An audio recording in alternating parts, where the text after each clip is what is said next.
नमस्कार, मैं हूं आपके साथ मयंक मिश्रा। नेपाल में जिस तरह से फ्लैश फ्लड हुई, उसके बाद जो हालात हैं वो बेहद गंभीर है।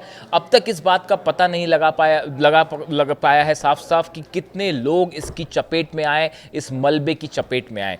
देखिए, ग्लेशियर जिस तरह से फटा और बताया जा रहा है कि एक 4.4 का एक अर्थक्वेक जो है वो तिब्बत के उस रीजन में आया जहां पर ग्लेशियर थे, और इस भूकंप के बाद ग्लेशियर टूटा और बड़ी मात्रा में जो है मलबा और पानी नीचे की तरफ आया, और वहाँ पर जो नदियाँ बह रही थी उसमें एक प्रकार से ब्लॉकेज की वजह से वहाँ पर ये पानी और मलबा जमा हो गया, और फिर जब दबाव बढ़ा तो ये तेज़ी से टूटते हुए नीचे की तरफ आया। जो तस्वीरें सामने आई हैं बेहद डराने वाली तस्वीरें हैं। देखिए, बताया जा रहा है कि 30 से 40 फीट, कई इलाकों में तो 30 से 40 फीट ऊंची पानी और मलबे की जो वो एक पूरी की पूरी वेव लहर आई, जो कि हज़ारों लोगों को अपनी चपेट में लेते हुए आगे बढ़ने लगी।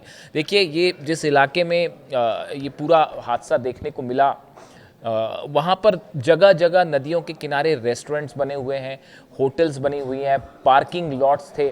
हज़ारों की संख्या में लोग नदियों के किनारे जो है वो कोई पिकनिक मनाने गया था। टूरिज़्म के लिए लोग जाते हैं नेपाल में।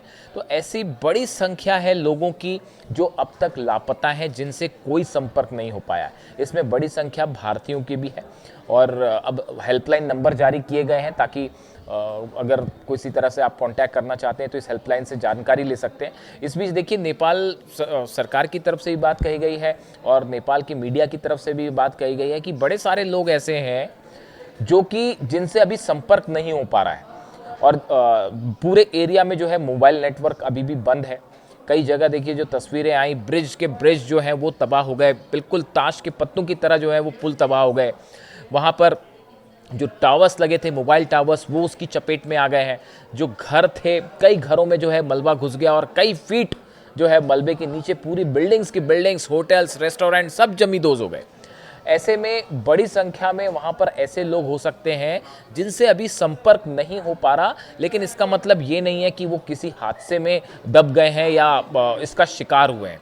बड़ी संख्या में लोग ऐसे हो सकते हैं जिससे आप संपर्क ना कर पा रहे हो, लेकिन वो सही सलामत है, लेकिन चूंकि कनेक्टिविटी नहीं है इस वजह से वो संपर्क नहीं कर पा रहे। देखिए, कल ये हादसा हुआ, उसके बाद बीती रात हालात बेहद तनावपूर्ण थे, क्योंकि पहाड़ी इलाका है जहां पर ये हादसे हुए। वहां पर किसी तरह का भी रेस्क्यू ऑपरेशन चलाना, मशीनों को भेजना, मलबे को हटाना, ये एक ऐसा काम है जिसको अभी कई दिनों तक जो जारी रहेगा, और जैसे जैसे मलबा हटाया जाएगा उसके बाद ये तस्वीर साफ होगी कि कितने लोग जो हैं वो इसमें हादसे का शिकार हुए और दब गए।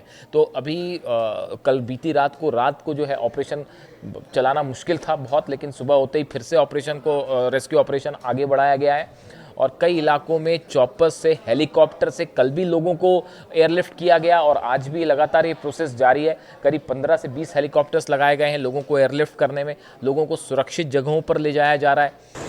त्रिशूली, नवाकोट, रुआसा, नॉर्दर्न नेपाल की ये जो जगह है, 26 अगस्त को सुबह 8:10 के बाद इनकी ज़िंदगी पूरी तरह पलट गई है। आप देखिए, मेरी दाईं ओर और मेरे पीछे यहाँ पहले सड़क थी, आज यहाँ सिर्फ मलबा है। जेसीबी की मशीनें पिछले 24 घंटे से लगी हुई है कि वापस से सड़क को जोड़ा जा सके, ताकि आगे जो लोग फंसे हुए हैं उन तक किसी तरह राहत पहुँचाया जा सके। न्यूज़ 18 इंडिया की टीम भी पिछले 24 घंटे से लगातार इस कोशिश में है कि ग्राउंड से आपको सटीक खबर दिखाई जाए। यहाँ तक पहुँचना आसान नहीं था। पहले तो काठमांडू तक का सफ़र, और फिर काठमांडू से यहाँ तक का सफ़र, सड़क जो है वो पहाड़ी रास्ते से होकर आती है। लगातार आर्मी के कॉन्वॉय, आर्मी की ट्रक्स मूव कर रही है, तो जो पहाड़ी सड़क है पतली सी, वहाँ भी हेयरपिन बेंड से आर्मी के कॉन्वॉय को ऑब्स्ट्रक्ट ना करते हुए यहाँ तक पहुँचना। बीच में कई जगह कीचड़ है, लोगों के बीच में ये अफवाह भी फैल गई थी कि दोबारा पानी का जल स्तर बढ़ सकता है, और यहाँ भी बहुत भीड़ है। मेरे आसपास बहुत सारे ऐसे लोग हैं जो खड़े हैं, यहाँ पहले एक बाज़ार था, बहुत सारे लोगों के घर थे, उनकी दुनिया तबाह हो चुकी है। उनसे संवेदनशीलता से पूछना, समझना कि आखिर 24 घंटे में उनकी ज़िंदगी कैसे बदल गई,